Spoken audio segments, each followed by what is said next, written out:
What if I told you that your afterlife isn't some, huge mystery or a lottery, or even a matter of blind faith? Right, which is how we almost always think about it. Exactly. But what if where you go when you die is as predictable and observable as, like, water freezing into ice or a caterpillar turning into a butterfly? It's a completely wild thought. I mean, it upends how we usually talk about the end of life because we are so conditioned to treat the afterlife as this ultimate unknown, right? Like a blank canvas that we just fill with either terror or hope. Yeah, totally. So applying the word predictable to it, treating it like this rigid scientific equation, is a massive paradigm shift. But that is exactly the premise of our deep dive today. We are exploring a really intricate spiritual and philosophical framework by a writer named Suifeng. And it's titled, How to Predict Your Own Afterlife. Right. And our mission today is to map out this entire system. We want to understand the exact meticulous criteria that, according to this worldview, will determine where you, the listener, go next. Which is quite the journey to take. It really is. Yeah. All right, let's unpack this. Because to understand the destination, we first have to understand the vehicle taking us there. In this system, the engine driving your reincarnation isn't some judge in the sky. It is literally your own consciousness. Yeah, and that is the foundational law of this entire philosophy. Consciousness decides existence. Wow. And the framework uses a very grounding, almost biological analogy for this. Life is just continuous development, just as you look at a pregnant woman and know a baby is coming. Right. And you know that baby will inevitably grow from childhood to old age. Life simply enters new phases based on its current state. So it's an unbroken chain. Exactly. The essence of your life, the actual data that carries over into the next phase, is your consciousness. It is the architectural blueprint for your next reality. And there's a real-world anecdote in the source material that illustrates this perfectly, though it's a bit heartbreaking, honestly. Oh, the Valley story. Yes. So the author recounts visiting Yuanyang in the Yunnan province with someone referred to as the Foshan Celestial. Right. And they were looking out over a valley where these elderly Hani people were living. And these folks had endured incredibly grueling, hard labor their entire lives, completely isolated deep in this valley. Yeah. So the author asked Foshan, will they continue to be here in their afterlives? Surely they've earned the right to leave this difficult place. And Foshan's response is the key to unlocking this whole framework. He says, no, they will continue to reincarnate right there in that valley. Which sounds so unfair at first. It does. But he explains the reason isn't because they are being punished.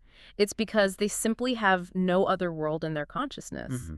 Unless they actively desire to learn about the outside world, their minds literally lack the raw materials to construct a different reality for them to inhabit next. So if your mental blueprint is only the valley, the universe builds you the valley. Precisely. You can't construct a sprawling mansion if you've never even conceived of a staircase, right?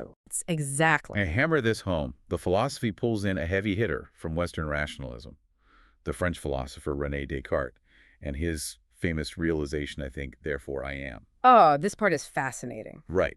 But here, it's weaponized into something much more literal. It becomes, I think, of a specific reality, therefore I become in that reality. So what does this all mean?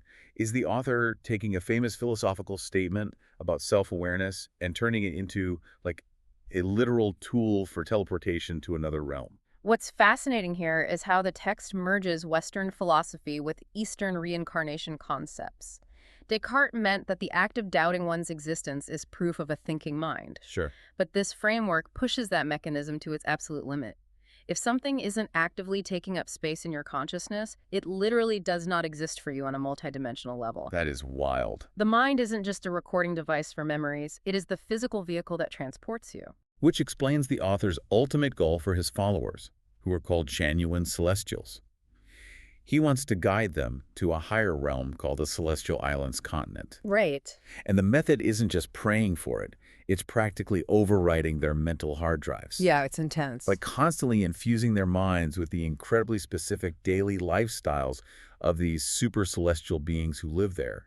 He is forcing them to mentally live in that realm before they die. It is an exercise in profound mental discipline. You have to crowd out earthly consciousness, worries about money, status, mundane drama. The stuff we think about all day. Exactly. And replace it entirely with the details of this celestial island. If your consciousness is completely saturated with a destination, gravity has no choice but to pull you there. Okay, so if the mind is the blueprint, then our daily actions and behaviors must be the bricks constructing that reality. That's a great way to put it. Because how does a mundane Tuesday afternoon choice build a metaphysical realm?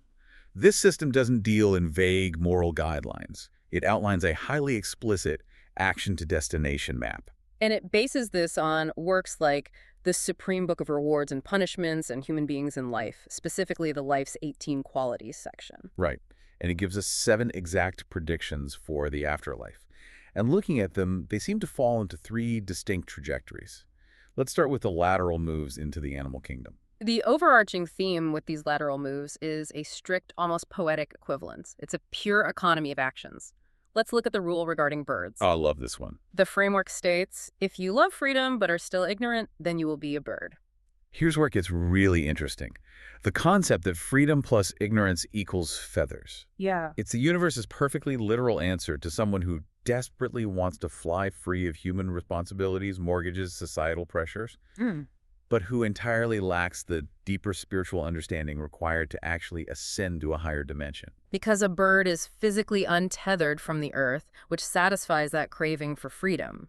But it operates entirely on unconscious survival instinct. It's pure physical liberty. Right, with zero true spiritual awareness. You get exactly what your consciousness demanded, and absolutely nothing more. Then there are the lateral moves that deal with debt and direct harm, like this one. If you owe too many debts that are left unpaid, then you will likely go to the livestock world. Which is quite a downgrade. It's chilling.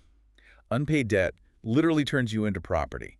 Because you operated at a deficit, your autonomy is revoked.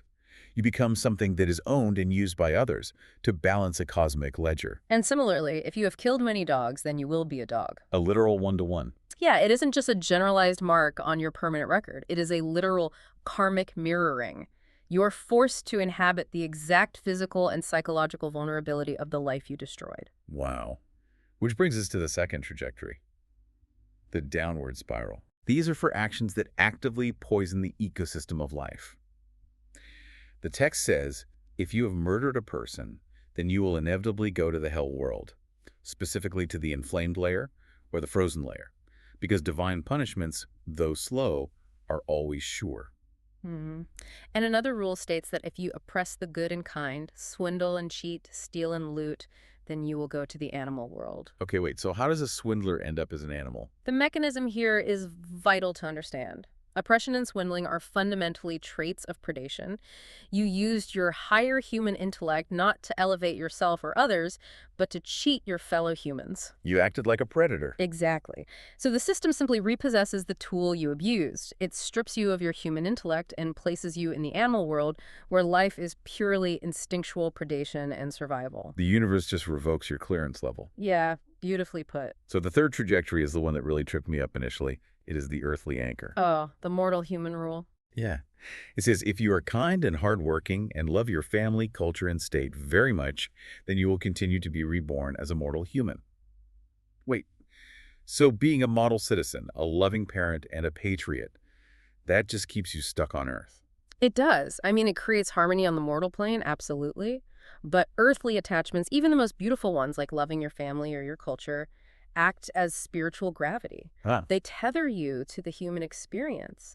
If your consciousness is fundamentally defined by being a great human, the universe will enthusiastically allow you to keep being a human. Okay, so if being a good citizen just keeps you on the merry-go-round, how do you actually get off? How do you escape the cycle entirely? You have to clear the ledger completely. Yeah. The framework actually quotes Jesus Christ here, warning, if you leave a penny of unpaid debt, then you cannot leave the place where you owe it. And what's crucial here is that ignorance of the debt does not forgive the debt. Merely forgetting your past wrongdoings across different lifetimes doesn't make them vanish. You don't just expire. No. They are invisible anchors. You are instructed to actively investigate your past lives and make a list of your spiritual ledger so you can aggressively compensate for it. The framework provides 6 specific suggestions to clear this ledger. If you harmed animals, you must henceforth love them. If you harmed people, henceforth love them. Right. But the third one really caught my eye. It states, if you owe someone emotionally, pay back the emotion. How on earth do you practically pay back an emotion if the person you hurt in a past life isn't even around anymore? If we connect this to the bigger picture, you have to view emotions as an actual quantifiable currency in the non-material world. Okay. If you cause someone profound despair in a past life, your consciousness carries a massive deficit of joy. You owe the universe joy. It's like the ultimate pay it forward at a coffee shop. Mhm. You can't pay back the specific guy from 1842 who you emotionally devastated. Right. So you have to buy a metaphorical coffee for the stranger behind you today. You generate positive emotional energy for the people currently in your life to balance the universal scale. Precisely.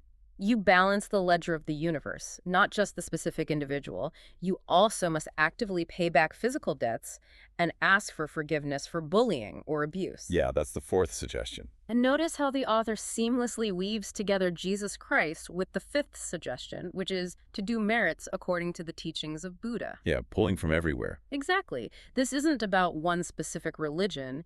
He is synthesizing diverse traditions to establish a single universal law of spiritual accounting. That synthesis is really apparent in the sixth and final suggestion for clearing debt. Mm-hmm. Do more formless almsgiving. The claim is that great merits here can compensate for fault accumulated over many generations. Let's unpack formless almsgiving, because giving money to a charity and bragging about it on social media definitely doesn't count here, right? Oh, not even close. Formless almsgiving means giving without any conceptual attachment to the fact that you are the giver, or that someone is the receiver, or even to the gift itself. Wow, that's hard. It is doing good purely for the sake of the good. If you give $100 specifically because you want the karmic reward of clearing your spiritual debt, well, that is a transaction. And transactions don't count. Transactions don't generate massive spiritual merit. True, formless generosity, where the ego is completely absent, is incredibly difficult to achieve, which is why it yields such immense power to clear multi-generational debts. Okay, so let's assume you manage it. You clear the ledger. You pay back the grace of your parents in nature.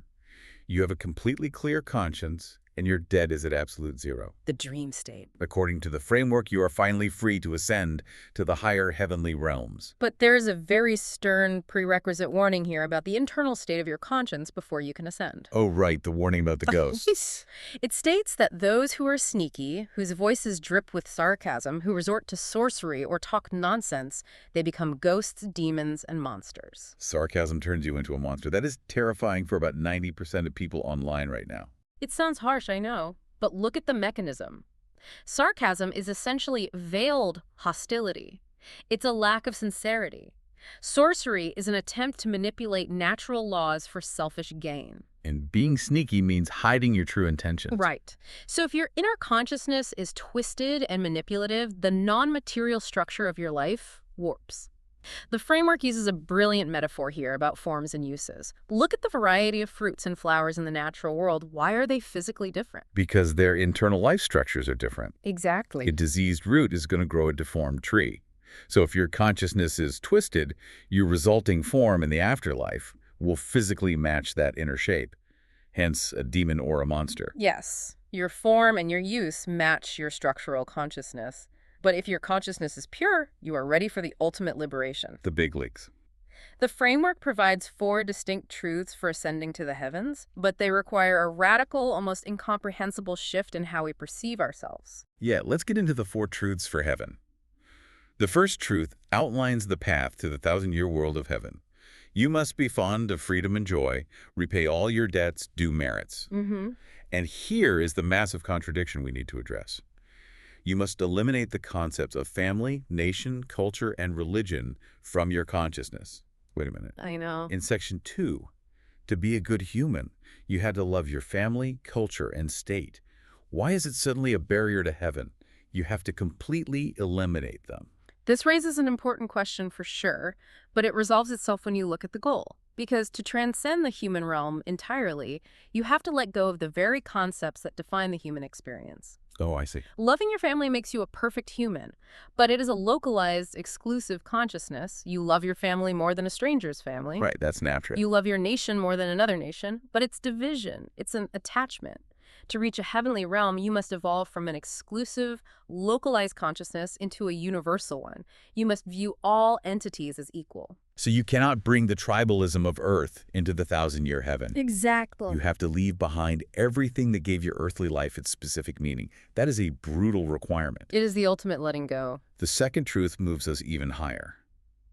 To reach the 10,000-year world of heaven, you must often dream of flying and be in a state of joy without having sexual contact. Yes. So an eternity of joy without physical intimacy. For a lot of people, that sounds less like heaven and more like a very long, very boring meditation retreat. It definitely challenges our fundamental understanding of pleasure. Because sexual contact is the ultimate earthly physical connection. It requires external stimulation to produce a chemical reaction of joy. Right, it's an input. Reaching the 10,000-year heaven means your consciousness has evolved beyond needing physical external input. You essentially become a self-sustaining joy reactor. A joy reactor, I like that. Your soul generates its own profound ethereal ecstasy internally, without any reliance on the physical body. And dreaming of flying is just the subconscious manifestation of a mind that has completely untethered itself from physical gravity and earthly desires. You basically level up from needing an external power source to being your own battery. Exactly. That brings us to the third truth. If you possess Buddha consciousness, then you will go to the corresponding Elysium world. And possessing Buddha consciousness implies total enlightenment. You have dropped the illusion of the self entirely. No more ego. Right. There is no ego left to defend, no desires left to fulfill, and therefore no suffering left to experience. You are perfectly in tune with the frequency of the Elysium world. And finally, the pinnacle, the fourth truth. If you revere the greatest creator, revere life, take the way of the greatest creator, have obtained supernatural powers, and can fancy an ideal world, then there is no doubt that you will go to the Celestial Islands continent of the Elysium world. Notice that specific phrase in there, fancy an ideal world. Yeah, fancying it. It brings us full circle back to the very beginning. Back to Descartes and the honey people in the valley. You must have the profound capacity to vividly imagine, conceptualize, and architect this perfect higher dimension in your mind. You have to be able to see it. You revere the creator, you respect all life, but ultimately your consciousness must be powerful and expansive enough to actually build the destination. As the framework concludes, you are the one who knows best what kind of non-material structure your life has achieved. Mm-hmm. And if you have no idea what your internal structure looks like, the author plainly states that your spiritual perception hasn't opened yet, and you need to get to work on opening it. Which is such an empowering, if heavily demanding, takeaway. Because even if you, as the listener, approach this text purely as a philosophical metaphor and not a literal map of reincarnation. Right, just as a thought experiment. Exactly. It demands a ruthless self-audit. What emotional debts are you holding on to right now? Are your daily thoughts, your grudges, and your sarcastic comments building a hell world of stress and resentment for you to live in today? Well, that's heavy. Or are you actively architecting an Elysium world of peace, empathy, and joy in your immediate reality? The text says, if your spiritual perception has not yet opened, you should work at opening it. You are the ultimate architect of your afterlife. Your mind is the blueprint, and your everyday actions are the bricks. It completely strips away the comfort of being a passive victim of fate. The transition from life to afterlife might be as logical as water freezing into ice, but you are the one setting the temperature. You are creating the climate of your own eternity. Which leaves us with a lingering thought for you to carry with you today. Think back to the highly specific karmic rule about the lateral moves. If you love freedom but remain ignorant, you become a bird. Freedom plus ignorance equals feathers. Exactly. So look around at your deepest desires today, the things you secretly crave when you are exhausted by your daily life. If the universe stepped in right now and granted your biggest, most desperate wish, but in the process, stripped away all your human context, your intellect, and your family, based on the exact shape of your current consciousness, what animal, what realm, or what entity would you turn into?